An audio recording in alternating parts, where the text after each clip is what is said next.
welcome back to a special episode of the Beach Court Podcast. I know usually we don't record on off weeks, but we have a special person joining us this week. I want to bring him to you as fast as possible. Andrew Hedrick will be joining us this week. Andrew, thanks for joining us. You got some awesome accomplishments. For those of you that don't know, Andrew has been playing for probably 3 years or so now, maybe 4. He has earned $58,000 over the last 2 years, while winning 3 regional championships, a special event in Bogota, and he is our 2024 North American International Champion. Andrew, how does that make you feel when you hear that out loud? Yeah, that's definitely pretty crazy. Not something that I was really expecting to be able to get this weekend, but really cool, and I'm happy to be here today. Yeah, I mean, we're happy to have you. Andrew, it's been a long time coming. We've been trying to get you on here a little bit because you're one of the smartest players. We want to hear from you. But we'll jump right into it, hit you with some quick fire questions so people can get to know you a little bit. Are you ready for some quick fire questions about Andrew Hedrick? I'm ready. All right, number one, easiest one. What's your favorite Pokemon? Favorite Pokemon is Cyndaquil. It was what they gave me in one of the mystery dungeon games, like one of the old ones. So that was Oh, who I had, and that's my favorite. okay. This leads right into the next question, and probably, what's your favorite Pokemon video game? For that, I think I'm gonna have to go with Black 2 because that was the very first Yeah. video game I ever got. And I don't know. I really like the Gen 5 games in general. I think they're pretty good. So That's your favorite game too, Maddox? It's one of them. I'm a little older than Andrew, so I'm more of like a Gen 2, Gen 3 guy, but Black 2 was really, really good game. Next question. What's the favorite deck you've ever played to a competitive tournament? um yeah, so favorite deck, like I think I've played at like the regionals is probably DTE Mew. It's just a really fun deck to play. Get to play down all your cards, go really fast. But I really like playing Cephalon online. Like during COVID, I Oh, played during that COVID, so yeah. much, and I really wish I could have got to play that one to a regional. So Yeah. Well, Maddox loves to hear you talk about DTMU. That's his baby. Yeah, I know you're carving up at Fresno with it, and I remember you hopping on the interview being like, "Oh, I picked this deck up earlier this weekend." Like, yeah, it's really fun. It just goes. So Do you like to play retro events? And if so, what is your favorite? Like your favorite I year? yeah, I don't really play retro. Occasionally, my friends make me play it at like a tournament or something, and I'll pick up some games with them. I think I played like some 2011 maybe, whatever one has like Magnezone in it. I played that format, but not too much. Okay. like Heart Gold, And Soul Silver, Magnezone. Yeah, like the one that draws till 6. Yeah, yeah. Yeah. So is that very, 2010? very good card. That's 2010 or I think around then. 2011? Yeah, yeah. Yeah. So What aspirations do you have in the Pokemon game, Hedrick? I mean, I would say keep putting up consistent placements at tournaments, but I think now it's got to be win worlds, right? It's gotta be That's Win kind of like the Worlds. last big tournament, but we'll see. I'll be grinding for it for sure this year. there you Yeah. go. We're excited to see you there. If you win Worlds, are you retiring after the season? Definitely not. I love going to tournaments. I like showing up to like league cups and league challenges too. I just like competing and trying to win any tournament. So Yeah, I mean, playing the game is just so much fun. Okay, so next let's get a little bit deeper and getting to know you. What was the first time that you played Pokemon, and when did you realize that like you had potential to be really good at the game? So I like played when I was really younger a lot, like in like elementary school. My dad like wanted me to play because I was just like collecting cards with my friends. He tried to get me to play. I went to like a local league, but I wasn't very good.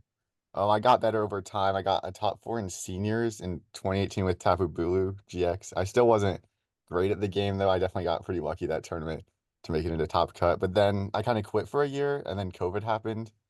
And one of my friends kind of encouraged me to play some of the limitless qualifiers that they had. So I kind of got back in, played some ladder, played some of those, did like okay in those, and then kind of got me into more playing online tournaments. And then once COVID ended, I kind of came back to the real events. What was that like hook that like again online, you're not even over the table anymore, you're playing on PTCGO, like what was the hook? Was it the right deck? Was it just like the competitive feeling again, or just some of the new mechanics? Like what kept you Well, yeah, coming so back to like those that early time? there wasn't as much stuff to do right when COVID happened. My school got canceled for the rest of the year, kind of, and also like that. My first deck on that was Baby Blacephalon, and I just played so many games of that deck. I thought that deck was so fun to play.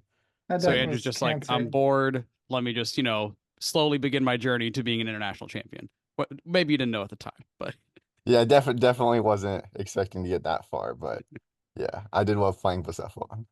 Yeah, like what point over the last couple of years, like when did it hit for you that you're like, wow, like if I actually spend some time and invest into this, that I could be really good and win tournaments, win majors. So yeah, my first Masters regional was Indianapolis 2022. I didn't really know like how hard it was gonna be. I was pretty nervous, but I was able to get top 32 at that tournament. And even then there was still like one round I knew where I just completely threw away the game three, and I could have maybe done better. And at that point I was like, okay, maybe actually I can compete at some of these events. So I was definitely feeling really happy after my first Masters regional. Crazy. Show up to your first tournament, top 32. Killing it. Yeah, first tournament as a master. I mean, that's a big accomplishment. I mean, I guess a little step farther from that, like getting closer to like Orlando, things like that. When you go on this incredible run for Orlando for your first regional win, right? At that point, is it settled in like, oh yeah, this is what I'm capable of, or is there a little bit of that like, I got lucky, or man, this deck's just broken, or like, I guess kind of what's the mentality at that point? Yeah, so I got top eight at Peoria 2022 with Palkia. And Like I Teleon. Yeah, yeah. I hit a lot of Curums that tournament. That deck was really bad, but I hit a lot of Curums and I was beating them with my Palkia deck. And so then when I got that top eight, I was like, okay, maybe I can compete for these top eights. But at Orlando, I wasn't even expecting to make it in the top cut. In my last round, I tied. My resistance was pretty bad. But somehow there were two people who had worse resistance than me on 11-2-2, and I got the eighth seed, and then I was able to make a run. 11-2-2 back in the 35-point days. Yeah. Yeah. Those are long gone now. Yeah, Uh, was a pretty big bubble on the 11-2-2 with two of them missing it, but yeah. yeah. Yeah, Lugia was cracked back then. So what do you like to do when you're not playing Pokemon? Um, yeah, I like playing basketball sometimes with my friends if I can get them to play with me at regionals. I'm always trying to get people to play with me as well. Uh, I don't know. I'm not very good, but I like just getting people to like play sports, and basketball is one of the easiest ones to get people to play. Yeah. We'll have to get like a 3-on-3 tournament going at like one of I these would be down for regionals. that. Yeah, Yeah. No 5-on-5 full court nonsense. None of that. We can do some 3-on-3s though. I'm down Now for you're whatever. afraid to run full court? What's going on, Eric? Come on. Right. Have you seen me? Come on now. Bro, Um, you can be a 3-point shooter, bro. We'll get you the ball. There, you're right. Andrew handling, just pass it to Eric, just shooting from deep. You're right. You're right. I like this. We'll have to make this happen at next regional, whenever it is. Maybe we'll play some basketball in Hawaii. That'd be kind of cool. Somewhere on the beach. Um, Anyways, last question before we kind of jump into the North American International Championship. You're going to college, you're a little young, which is great. How do you do it? How do you balance hopefully doing well in college and being a competitive Pokemon player? Like that's got to be very challenging traveling and balancing, tests and studying and homework deadlines and things like that. How do you balance that? Yeah, it is pretty hard. I don't always do the best job of balancing it. Like a lot of times it feels like I'm focusing on one or the other. Like throughout the middle of the year, was definitely not putting up my greatest tournament results. I had like a 4 tournament span where I missed day two 3 times. So it definitely wasn't the same because I was trying to focus on my tests and my homework. But then like for Indianapolis, I just got done with some tests, and so I had right after EUIC, I didn't get to go to that because I had a bunch of tests. But then in that time, I had like a month, and I was just like playing a lot of games of like Dialga, and then that ended up working out. So it's sometimes hard to be able to be prepared for every single event, but trying to work it in while I have time to play more games. Do you feel like comfortable with saying, "Hey, I'm going to go to some of these events and I'm not very prepared"? Like, I mean, is that like a comfortable balance for you? I mean, it's definitely not preferred. I would prefer to have more Right. time, but if it's just don't go or go, right? Like I would still rather get a go, but definitely do better when I have more practice with my decks. That's fair. All right, so let's jump into what everyone's here for, to hear you talk about NAIC, how you decided to play your deck, and on all those things. And we've got some slew of questions for you. So first off, I know you've already said it once, but congrats, man! Like you're our champion, man. You're the people's champ. You took down, Europe, and you made the title stay here in the United States, and we're very thankful for that. Not that we don't love the Europeans, but we do want the title to stay home. So thanks for bringing that home. Yeah, I appreciate it. Yeah, Stefan was a great opponent to get to play against, but I'm glad to keep the title for America. Yeah, I Yeah. agree. Stefan's great.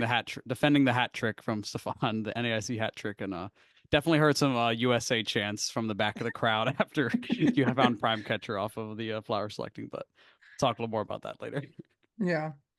All right, so let's jump into the first question, Andrew. If you look kind of over your history and your results, you see some success when formats change. I'm not sure if that's coincidence with school and you can have more time to practice or what it is, but kind of talk about how like what does your process look like to prepare for these tournaments, specifically going into new formats, and finding success into unknown metas. Yeah, so the new formats thing is really interesting. I've seen like a lot of success at NAIC specifically, I feel like, which is probably coincides with the fact that my school gets out by then and I have a couple of weeks to actually practice a lot. Whereas some of the forward events I haven't done very well. I actually have not day two'd any of the foreign ICs I went to. I went to two of them.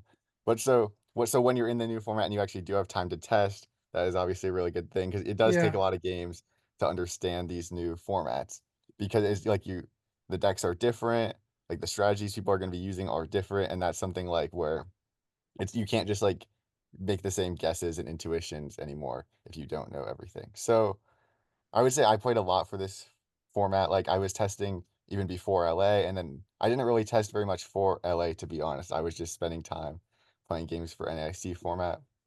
But I kind of locked on Lost Box early. I was testing with Ethan Heggie actually, and he was beating me with a Lost Box deck that was a lot different than the one that ended up playing, but it was still really good. And I was like, okay, maybe I do have to actually consider this deck, even though I kind of just wrote it off because I was like, well, it probably loses to Dragapult, right? So at right. first I wasn't really considering it, but he was showing me that it was pretty good. And then I was like, okay, we do probably have to go pretty fast to beat some of these decks though, like Dragapult. So at that point, I kind of went back to a list that I played at Toronto this year Yep. that was like super was meant to go super fast. You got the four I think it had three Pokestops, three Lost Vacuums, four Super Rods, Palpad, a bunch of choruses, right? Like just kind of like the really fast engine. And I was like, okay, I did really like playing this deck. I felt like it was really strong. And I kind of worked from there to try to make a list for this format. Anything to add there, Max? Yeah, I guess real quick, just like a process, right? People hear, oh, I test and play a lot of games, right? Do you have any idea of like the number of games you've been playing or like how long before, you know, NAIC you're even starting testing those games? Because I know some people say, oh yeah, I tested. I play like, 5 games a day on the ladder. And like, but the level of games you're playing, I'm sure is beyond that. Yeah, so for this event, I probably started a couple of weeks before LA. So right after Indy, I had finals, and then after that, I kind of started testing for NAIC. I don't know exactly how many games I played for this tournament. Maybe like 200 to 300 or something. I played more for Indy, to be honest. Hmm. But Really? yeah, I think I had like 500 games of Dialga maybe for Indy. But so I was still playing a lot of games for this tournament. But also Lost Box is a deck I was already pretty comfortable with because I played a lot before, like earlier this year and last year. So Right. I kind of knew the basics of the deck, but I needed to like learn how all the new matchups worked and the best lines to take in those. Yeah. So, I mean, that's like 4 weeks before the tournament, playing a ton of games every week on it. Again, now that finals wrapped up, you're just spending a lot of time on it. So, yeah, I mean, just that's the level of commitment that I think it takes to have the high results that you've had. Yeah, I definitely think that like the best thing is to like decide on a deck before the tournament kind of like a lot in advance. You don't want to be splitting up your testing between a bunch of different decks. You want to try a bunch of things for like a few games, kind of decide which one you think is the strongest, and then put a lot of time into working on your play and the list that you have with that deck is kind of my process. Yeah. Like, how long before did you lock in like Dialga or Lost Box, for example? Yeah, like I had already decided I wanted to play Dialga at Indy before EUIC. I knew Yep. I couldn't go to EUIC or Orlando. But like that was one where I had like over a month I was just playing games of just Dialga and Lost Box. Like I already knew before LA that I wanted to play Lost Box. I actually tried to make like Lost Box for LA because I was liking it so much in my Mhm. testing for NAIC, but it wasn't quite as good in that format with everyone still playing Jirachi and stuff. So Of course. Yeah. And of course, you've played plenty of Lost Box well before in previous formats. So, you're comfortable with the operation of the deck, just kind of splashing in some of the new attackers. And I think some of the pieces of the list we're going to talk about next. yeah. Yeah, so let's jump into the list a little bit, and let's talk about some of the specifics, and we'll let you go one by one on some of these. I mean, obviously, everyone knew we were going to play, the bear. Obviously, knew Ursulina was going to be involved, but most people were kind of like playing Raikou, right? And I think leading up a week before, and it kind of started to come out like, hey, Iron Thorns is maybe maybe better than Raikou. Even though you're losing that stone target, the Forest Seal Stone, which is, in a turbo lost box, sometimes you're just one piece off, and that Forest Seal Stone can really get you there. So at what point in your testing did you say, okay, Raikou's not good, Thorns is good or is better, and even though we're losing the Forest Seal Stone target, it's an okay trade-off? What made you make that decision? Yeah, so like I did have Raikou in the deck initially for a while. But I was finding it wasn't a super great attacker. Obviously, having the Forest Sealstone user was pretty good, but I definitely lost in my Forest Sealstone a lot of games or discarded the Pokestop anyway.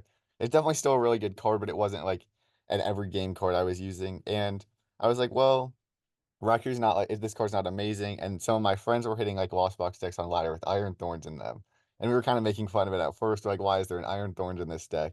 But then we started being like, well, actually maybe this card does beat Lugia, and you can just cut the Raikou. It doesn't take extra slots, and then you actually do have a much better answer to the Lugia matchup, which was definitely a pretty scary matchup, especially if they got the Summoning Star up before you started applying a lot of pressure. It kind of felt like they could just run you over. So the Iron Thorns kind of ended up being a pretty good answer to that.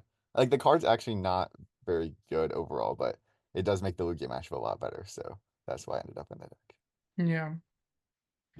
So then you played 3 vacuums, which again you kind of mentioned that you wanted to kind of get to the turbo aspect. Totally makes sense. But then you included a lot more ace spec cards than are allowed in the deck. You had one pink ace spec, but you had a lot more purple ace specs, white, colorless ace specs. Talk about specifically the gear in Sableye. What made you decide on one gear instead of multiple for consistency? And if Sableye is the best attacker in Lost Box and people are cutting Jirachi, why'd you decide on only one Sableye?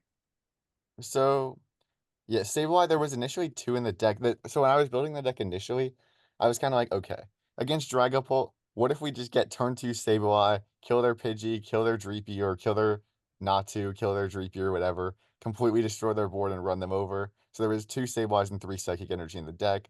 But what I was finding is you really didn't need that much. Like you would a lot of times just use the one, get it up early, and they wouldn't even be able to respond to it. Or if you did need to use it multiple times, you already had a bunch of Pokestops, a bunch of Nest Balls, a bunch of Super Rods to be able to get it back and reuse it anyway. So it kind of just ended up feeling like a wasted space. I had lost in it pretty often. And I was like, okay, we can just play one. And your deck still can do most of what it needs with one. You still have the two psychic energies, which means if you prize it or you have to lost on one, you can still get to Sableye. And obviously you have the heavy ball to find Sableye. So you still have access to it every single game as long as you're careful with your cards and make sure you know like if it's in the prizes or Yeah. stuff like that. But it's not a huge deal. You really only do need one. You do reuse it a lot, but you have access to reuse it a lot, so that's not a huge problem. And initially there wasn't any Pokegears in the deck because there was the Forest Sealstone instead. But when that got cut, we're kind of like, okay, we have trouble finding Colress sometimes, so fitting in a Pokegear could be good. I did consider putting in two Pokegears, and I think Andrew Gantner, the other Lost Box in top eight, I think he did play the two Pokegears over an extra switch card, which is also a fine change. Two Pokegear is pretty good to find the Colresses, but having a lot of switch cards is also really nice to use a bunch of comfies and still have some left for the late game. Any more list questions from you, Maddox? Yeah, I just yeah, Andy did play the 3 switch instead of your 4 switch and the 2 Pokegear. I think just the one piece with it is again, tough question to ask the NAIC winning list, but I mean at this point, if you could do the tournament again, like would you change any cards of the list? And I really like the list in general. I mean, I would consider cutting a switch for a second Pokegear maybe, but I think overall the list was really, really strong, and I'm like happy with what we got to. Yeah. I think just the powerful combination of Iron Hands plus Greninja, especially with especially all the Gardevoirs you had to go through in top 8, and I'm sure throughout the day, you definitely pulled their weight. Sure. Okay, cool. So let's move on to the next question. Let's go back to round 9 a little bit. Day 1. I think I walked by you, I saw you, and I was like, I saw like you guys were getting ready to sign a slip, and we hadn't even started yet. So I could tell like you and Jared Grimes were IDing, and I'm like, wait, Andrew Hedrick is IDing? Like, what is going on here? So like at that moment, how did you think that your rest of your tournament would go when you decided to ID? Like, I know you can talk about why if you want. I know why, but you're welcome to talk about The that. ID And then yeah, IDN at 6-2. yeah, talk about ID at 6-2, and then how do you think at that moment did you think that you were going to win the tournament? So yeah, I was pretty mad at myself because round 8, the round before, I feel like I didn't play super well in game 3. I could have been 7-1 and not even been in that situation to begin with, but I did lose the last round at the end of game 3. And then I was kind of thinking, I was talking with my friends. I was like, well, if I lose next round, it's possible that I would end up missing the top 16, like round, which like for the year, which is like the travel award and the bye. I was like, I don't really want to have to deal with that. I think I'm gonna see who my round 9 opponent is, and if there's someone I think that has a good chance to beat me, and that I don't think that I'm very confident that I'll necessarily beat, then I'll probably just take the ID to try to make sure I can lock up enough points to get the top 16. And when I saw it was against Jared Grimes, Chen Pao, it can be a pretty competitive matchup. I was like, I probably just take this tie and make sure I can be safe and walk up my 16th of the year and hopefully get some money tomorrow. I definitely wasn't thinking I would be in a spot to make top 8. Yeah. I mean, obviously you guys weren't expecting much Chen Pao because you're not even playing Manaphy. So did that kind of go into your equation of saying, hey, I probably should ID because I don't have a Manaphy in my deck? I still think the Chen Pao matchup is maybe slightly favored. I did beat 2 in day 2, including Lucas Ding, who's obviously a really good Chen Pao player. But I don't know. It's definitely can be a close matchup, and I definitely wasn't extremely confident in my chances of winning. So I was like, Yeah. I probably just take this tie to try to lock up the travel award. But at most events, I would have just played. But Yeah. yeah, Okay. Yeah. Next. I mean, so I guess with that, right? People say, hey, if you're trying to win the whole event, you shouldn't be IDing at 6-2. You ID at 6-2, won the whole event. Is that tone changing, or are you still like not played out? I mean, I would still say you should play, but you do have to consider like what's in it for you, right? Like, or if you needed a certain amount of points for your Worlds invite, maybe you try to take the ID to get to that certain benchmark. But overall, if your goal is to win the event and like win the event only, you should be playing at 6-2. Yeah. And of course, right, I mean, you went 6-0 in day 2, so it wasn't easy after the ID, right? You still had to put in a lot Yeah. of work to get it done I afterwards. also like one of my opponents also like held up a gentleman's agreement, which was really nice. But so like I was definitely in danger of tying out of even being in contention in day 2 as well. So Yeah. with taking the tie and needing to have only 6 wins, can't afford to take any ties, it definitely makes it a lot more difficult. So playing round 9 is generally better. Awesome. We love gentlemen's agreements. Glad it worked out. Yeah. So just I'll have some of a color question here, just because Maddox knows how I feel. So when you look at the results and kind of talking about needing to go 6-0 and things like that, what is your feeling on the current Pokemon format? When you look at, you got people that bubbled into top 16, and you got people that bubbled out, or sorry, bubbled in top 32, and you got people that bubbled out of top 64 cash prizing, and all of those players have the same record.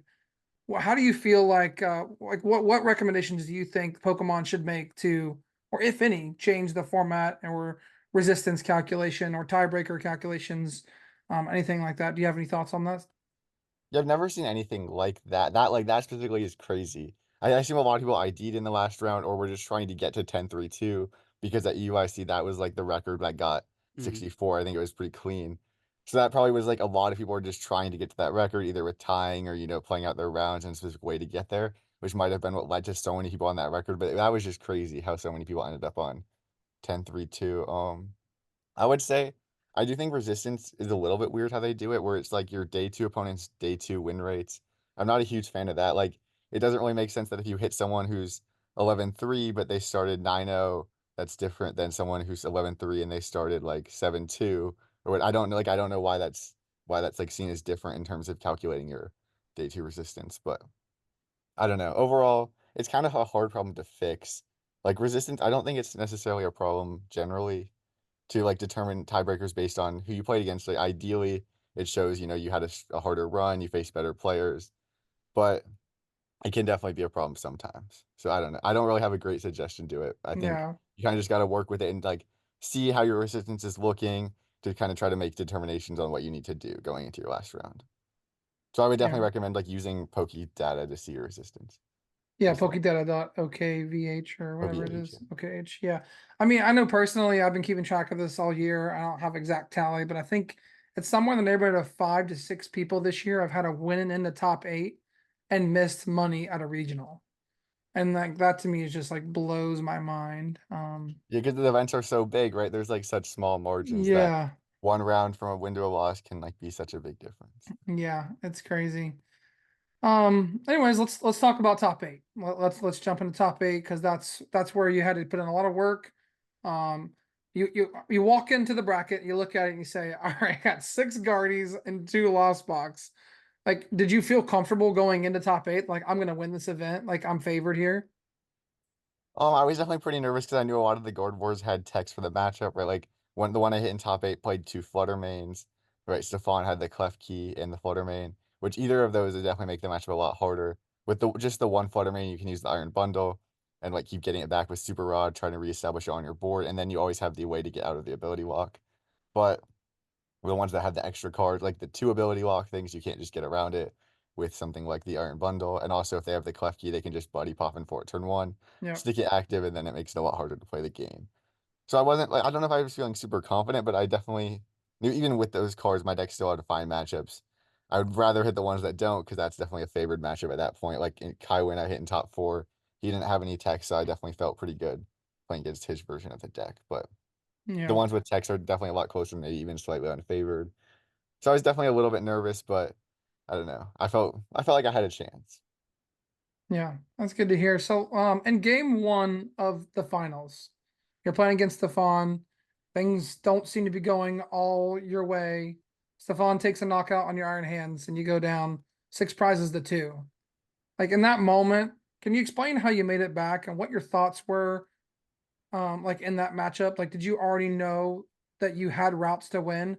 Like if you were in a best of 3 50 minutes, would you have conceded there, or was this a, would you have played it out in any matchup? I Those probably type would of have conceded that game questions. pretty early in best of three. Yeah, Yeah, I don't think I would have even gotten to him to the point where he was bossing my Iron Hands that he probably would have conceded that game over. yeah. So like, did you know you had a route at that point? Like, how were you feeling when he takes that So KO on your Iron Hands? when he bossed the Iron Hands, I was like, okay, I do get my abilities back. I've been kind of holding my Buddy Poffins in hand and stuff, so because I didn't want him spreading extra damage on them with Monkey Dory, with like all those things that like with the Flutter Mane extra damage, which lets him take extra prizes quicker. So I was just kind of holding that all in hand and waiting for him to do something bigger while trying to have things with more HP in play, so I would have like more turns if he didn't do that, and if he would just kept attacking with the Flutter Mane. And then when he bossed that up, went to 2, I was like, okay, I can play the game this turn. I had a pretty easy hand to get to the ninja and kill both his Curlias, go to 4 without 2 prizes on the board, and then the goal from there was kind of just to take 2 more 2 prize turns with the Iron Hands. I assume he probably had something he could have done to play around it a little bit better. I haven't gone back and watched it, but it's definitely a really awkward position where like he feels like he's like pretty far ahead, but there is like more things he has to actually do to close out the game. He knows I play a Roxanne as well, so I Yep. assume that's why he Ionoed me at the end because I was holding the Roxanne in hand anyway. Right. So either he was putting himself to a low hand with the Iona, or I was gonna put him to a low hand with the Roxanne, Right. and then I was able to get the Iron Hands up. And then he had to go into the monkey Dory to confuse me, which I forgot that was something he could do. I probably shouldn't have removed my Pokestop because if I had it done that, then I had Pokestop draw my whole deck. I had to switch, play Super Rod, put an energy back, selecting the energy retreat knockout with hands. So if but I forgot that was something he would do. I was just trying to thin my hand out so that way if I got Ioned, I would draw back to the boss, which I can't really. I would have probably just Pokestopped away otherwise. So Right. I was more trying to play around the Iono and not give him Pokestop, but considering the confusion thing existed, I shouldn't have done that. But I forgot that was something he could do, and then but luckily it worked out. Yeah, did you expect to be doing a confusion flip in your finals match? No, and actually my friend Andy, like Andrew Gantner in top Yeah. eight, he said that Stefan actually used that attack against him, but Yeah. I'd completely forgotten about that. And so I wasn't once he retreated to that, I was like, oh no, I don't know if I would actually draw my deck next turn. And so I might just have to flip for it. Yeah. When I saw what was going on, I was like, I think Stefan's only out here is to confuse this and hope that Andrew, because he was like checking your switch cards when he was going through your, your resources and stuff. But like when you grab that die and you're going for it, and that, like, everyone refers to it as like the $10,000 coin flip, right? Because that's, in theory, that's what you guys are playing for. Like, what thoughts are going through your head as you go to like grab this die and do Well, this so I coin was like flip? really like looking at my hand. I was like making sure I wasn't missing like something else I could do. I didn't want to be flipping a coin if I had any other way to not have to do that. But I was like, I guess I should have to flip it. And then it was like I heard it went off the screen on It stage. did, yeah. When I was watching it, it was like kind of like balancing on the edge, and I was like, it was like looking like it was gonna be a 6, and I think that's what it ended up being. And Mhm. so I don't know. But it was definitely pretty nerve-wracking. I Yeah, it bet. was cool. When you go and watch back the VOD, right? They had like a hand camera on the stage that was like zooming in on the die that was like off screen. So people, and then when people saw those the six, they're like, yeah. So, Yeah, like even in the in the moment when you guys start like setting up for the next game, like I even thought you had conceded. Like I was like, did Drew just concede? Like did he get tails and concede because he know he loses here? I was like so shocked. I didn't know what happened, and when I found out you won, it was like, have you ever done anything like that? Like, is that like the highlight of your career? Like, I mean, obviously winning is awesome, but like a confusion coin flip to win a game on a big stage like that. Like, have you ever had anything of that magnitude? I did not. I don't think like on that kind of a stage. I did actually in Orlando finals. I had a captured Roma that I flipped heads on against Bradner that let me get double Archeops out. Mhm. That's not quite the same as internationals, but that was definitely a really big one. That was also game one. That ended up being the decider in a 2-1.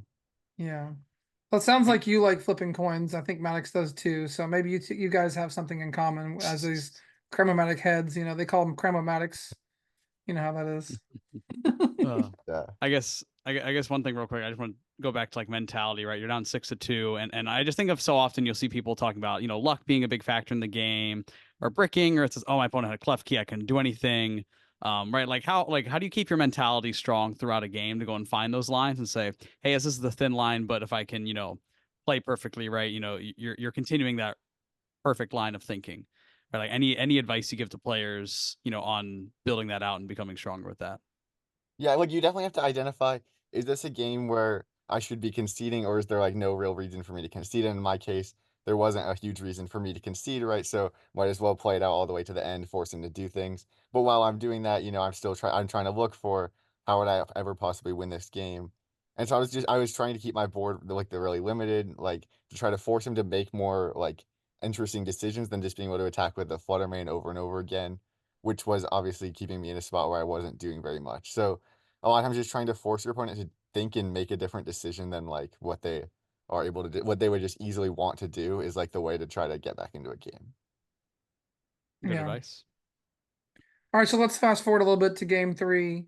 You guys are kind of getting ready. You're running low on time. In game three. Walk us through your final turn of game three and what's going through your head on the sequencing as far as the Pokestop, the flower selecting, the things that you have to do to find that last prize to win the game after Stefan had just tied it up on his last turn. So when he played the Iono, I was like, I was very confident that I was going to win. I had a lot of outs in deck, but I actually didn't draw it and make a super great hand off the Iono. I think I had like a lot of choruses in deck. I had some lost vacuums, which actually like that's another problem, but I'll talk about that a little bit later. But I didn't actually draw like a super great hand. And then I was like, okay, I do have to actually think here. And I was telling myself that I should be using Pokestop to start my turn. And then I like then, but then his turn actually takes a lot longer, and I actually kind of forget about that. I was like, oh, I should iron, and then I draw. I was like, okay, I'm probably gonna need to comfy. I should just iron bundle here to force him to make a decision now. But that was actually completely wrong because I was going to Pokestop first. Because if I drew a lost vacuum, I would just have game in hand by killing his flutter main. But I forgot about that because like his turn like took a lot longer, and I just completely forgot the order I was gonna do things in. So I end up using the Iron Bundle first, then the Pokestop. I don't hit a Lost Vacuum anyway, so it doesn't actually end up mattering. I just discard 3 cards. I didn't get anything off the Pokestop. And then at that point, I was going to have to use the Iron Bundle anyway to use Flower Selecting. So that didn't actually end up changing anything. At that point, I was like, okay, now I need to Sableye or I need to hit Prime Catcher. I had a Nest Ball in the bottom of my deck. And then so then I played Super Rod, shuffling in a Sableye, some energies. So if I find the Sableye, Nest Ball, or Prime Catcher, then I can close out the game. Or if I find an energy, I could at least use concealed card to try to give myself another chance to Right. find game. And also if off the Iron Bundle, if he had promoted anything but the Gardevoir EX, I would have had game. If he promoted Correct. Klefki, Yeah. tried to ability lock me, I had the knockout on that with Greninja. With So I was really hoping Greninja. he'd promote Yeah. that one when I did that too, but he did smartly give me the Gardevoir EX to He's force me to find hoping it. my opponent misplays here. Yeah. Well, Yeah. it took him a long time because like he has to try to guess what's in my hand. Do I have a way to knock out the Klefki in hand? I would have, but he did think about it for a while and then eventually gave me the EX, so I did have to work for it a little bit more.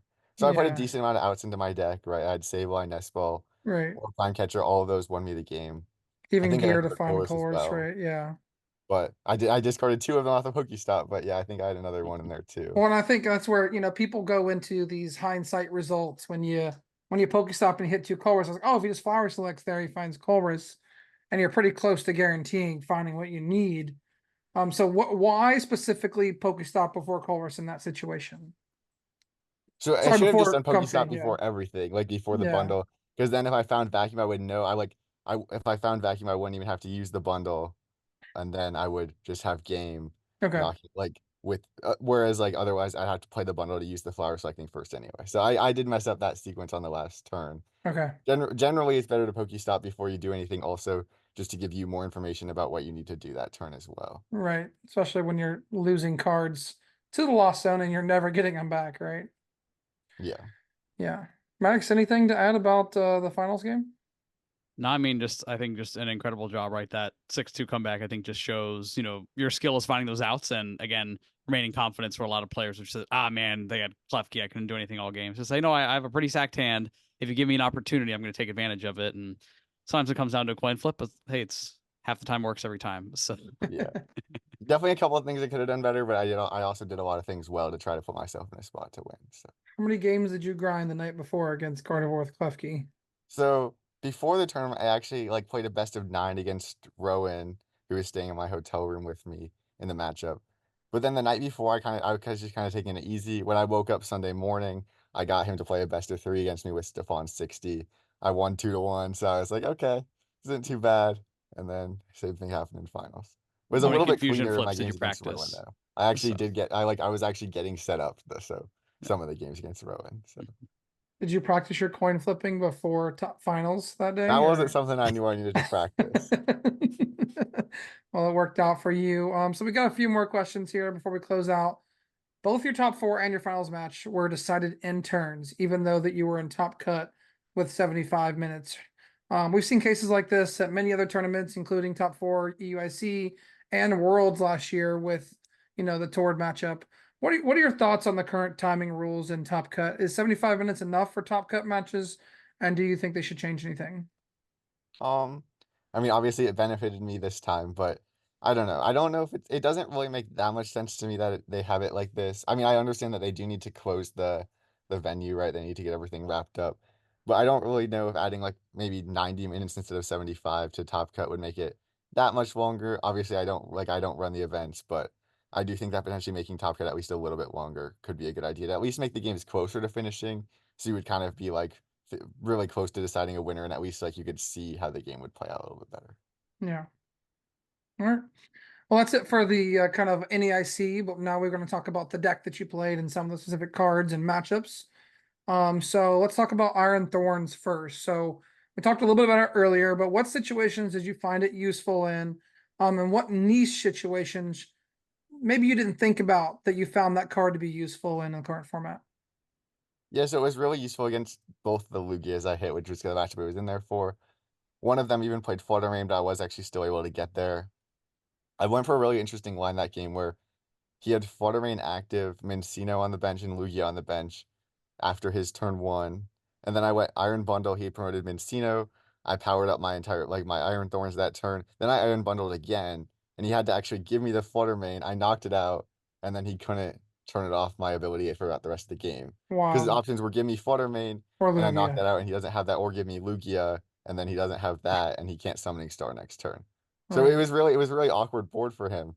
And so that actually I was still able to get there against the Flutter Mane that game, which was really interesting. And then that's the other one funny. didn't play Flutter Mane, and that one felt a lot easier. But I also hit like a Shen Pao that I opened it one game. Like I had it in my opening hand game too, going when I was going second, and going second without Manaphy, the matchup was definitely pretty scary. But I was like, okay, if I just open this up, maybe he has a slow start, can't get to the turn 2, Greninja or Chen Pao attack or whatever, and then I can close out the game from there. And so I opened it up. His turn 1 was pretty slow. My turn 1 wasn't great, but I would just retreated back into it. He was like 1 card off of getting the attack turn 2. And then I went like Prime Catcher, knockout with Barrel with the Iron Thorns. And his like when his hand was pretty low, and it was like so hard for him to power step up. He needed to hit a bunch of cards off Pokestop, and he didn't. He wasn't able to get there, and so I was able to win that game. That was my game 2 against Lucas Sting in day 2. Wow. Oof. So Iron That was a Thorn game where it was surprisingly pretty useful. useful. Yeah. Yeah. Did you use it in anything else? Like, would it ever come up in like a Gardevoir, or if you're playing against Raging Bolt, anything like that? Is it good in any other matchups besides like Lugia and some niche situations in Chien-Pao? I think like if you have a really slow start or you have it in your opening hand sometimes, I'll use it. Or like against Isaiah Bradner in the stream game, I just started it and then ended up being an attacker at the end of the game when I was out of nest balls to take a knockout because I already had it on board. I was like, might as well just use this and then get to Sableye next turn. So Yeah, it's occasionally can be useful in other things, but it's not a super great card. Like you can, or against Kaiwin in top four, actually, I was thinking about potentially using it like in game one because I was pretty far behind, but I was like, maybe if I can get into this boss kill monkey Dory knockout with it, maybe he can't get what he needs to close out the game next turn, but then he ioted me and I couldn't get there anyway. But yeah, it's an interesting card where sometimes it has weird situations that can come up in where if you really think about it, it could be your only option to get out of a tough situation. yeah. I know Especially ability any locking is opportunities. good. Go ahead. Yeah, especially like turn one ability lock. Like I don't really know what I'm up against. Yeah, This is my only thing in my hand. Let's see if it puts in work, right? So right. Yeah, sometimes it can buy you a little bit of time if you have a slower start too. Yeah, I mean, there's no Path of the Peak anymore, so it's pretty good replacement, I guess. What matchups were you worried about seeing coming into the tournament? With your only losses being to other Turbo Lost Zone Box. Like, what matchups were you worried about when you're playing Turbo Lost Zone Box? So yeah, I think the matchup I was most worried about before the tournament was Gordevor with Klefki, which is really interesting. That's what I had to beat in the finals. I was kind of monitoring how much people played Klefki in the online tournament. It was only like 20%, so I was like, hopefully I don't hit too many of these. I'd rather hit the Gordevors out it. I was pretty confident overall. Like my matchups against the meta decks, like the ones that were fairly well played, did seem pretty good to me. Also, if I hit a Charizard with Jirachi, I was going to be pretty sad, but yeah. most of them were cutting Jirachi, and so Yeah, that matchup is pretty fine even without the Roaring Moon. You can spread enough damage with the Sableye to usually get there. With a Blood Moon, can kill a Charizard if you get a bit of damage on it. true. All right, so two last questions for you. Can you give us a couple of interesting routes and thoughts about the Guardy matchup and the Lost Zone Box matchup? With your deck, what are some interesting tips you can give to people about those matchups? Yeah, so the Gardevoir matchup, you generally want to be pretty careful a lot of times because of their ways that they can turn off your abilities, and a lot of times they have the unfair stamp. So something like a turn one Cramorant isn't always the best play to go for against them because then they could potentially go with a Flutter Mane, reset stamp play, and put you in a spot where your hand's completely dead. If you have an Iron Bundle on the board and a Pokestop in play, that does give you a decent amount of recovery. So at that point, it could be okay to use a Cramorant. But if you don't have those cards established against them, generally, I would probably just be trying to set up an Iron Hands for the next turn to try to get a prize lead and while still like maintaining a board that doesn't just lose to a reset stamp Flutter Mane play. Yeah. Okay, so last question is, what advice would you give people who are looking to play Lost Zone Box in this format? I mean, I would say just play a lot of games with the deck and the different matchups is probably one of the most important things. And make sure that that you're constantly looking for different lines. I won a lot of really weird games this weekend where I didn't have very good starts, right? You saw that in the finals game one. It also happened a few times in day two where I was able to pull out games that really didn't look great, but through different combinations of routes, I was able to find ways. So it feels like a lot of times you're not actually out of the game if you manage your board right, manage your plays right. And so you can a lot of times find lines to win when you are down a turn or two. Yeah, I appreciate that insight. Max, you got any final things to ask Hedrick before we let him close it up? Yeah, I think just right looking ahead to Worlds, right? You said, hey, the goal's clear now. You've kind of gotten down every big accomplishment, right? What are the next couple months looking like for you as preparing for Worlds? Do you already have any early reads on decks, or are you like, I'm playing this, I'm just gonna run it for 2 months? How like what's the process look like for you the next couple months for people looking to cheer on the NAIC champion? Yeah, I don't know. I've been looking at some of the new cards. I think we get like a mini set before Worlds that's going to be interesting. Change up the format a little bit. So I'm definitely going to be trying to figure out what to play. I think I'm going to probably be going back to the drawing board. I don't know if I'm going to be playing Lost Box again or not because they're like the new Curum card that comes out in that set. I don't know if you guys have Yeah, looked at Seen that at it, all. yeah. Is yeah. very annoying because I don't want to play Manaphy in my deck anyway. And even if you don't know what matchups you have to put it down against, right? Yeah, like any random deck could just put out a Curum, which would be pretty annoying. So. And additionally, if other people are teching for Lost Box now more with the Clef Key, with Jirachi, stuff like that, it's definitely not quite as good of a deck to play. So it's going to be something where I would only have to play if the meta looked favorable for it again. So I'm definitely going to be considering other decks again for Worlds, and we'll have to see how it goes. We're bringing back Dialga. I don't know. It's not very good against Lugia right now, so Yeah, true. I don't Oh. know if we're going to be playing that. Just play Iron Thorns in your Dialga. It's fine. Oh boy. I Well, don't know. I'm not I sure mean, about that. Single lightning energy. It's fine. Well, if anyone's able to figure out how to win a Turbo Lost box in a hostile meta, maybe with Kira, maybe with Klefki, it's you. So just shout out to your success at NAIC this past year, especially Yeah. with all the adversity, all the Guardies, all the Klefkis and Flutter mains you had to face. It was an epic run, and excited to see you come home with a win. Yeah. So, Andrew, you got any shout outs or sponsors you want to drop before we head out? Yeah, shout out to my sponsor, Dead Draw Gaming, and also Cutter Tap. I will be publishing an article on the deck on Cutter Tap probably in about the next week. And also you can follow me on Twitter at PokeHawkeye. Yeah.